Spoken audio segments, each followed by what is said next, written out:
Dobrý den, dnes si ve webové aplikaci ukážeme výstup dat z GPS jednotky, a to v přehledu s popisem itineráře. Přehled zobrazuje GPS souřadnice za vybrané vozidlo ve zvoleném období. Tuto záložku najdeme ve statistice, hned v první záložce přehledy. Tuto záložku vidí typ uživatele majitel a správce vozového parku. Pokud máte osazených více vozidel naší GPS jednotkou, tak jistě tuto funkci využijete. V záložce itinerář si můžete zvolit konkrétní období, které potřebujete, maximálně však 31 dní. A po výběru konkrétního vozidla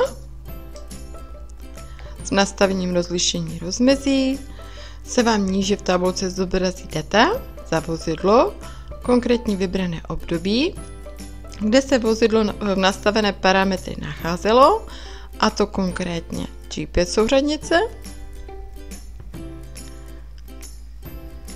rychlost v daném místě, místopis a řidič, pokud se v jízdě identifikoval.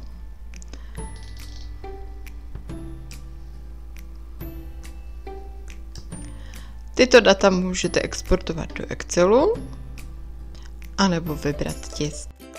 Děkuji vám za pozornost a budu se těšit u dalšího videa.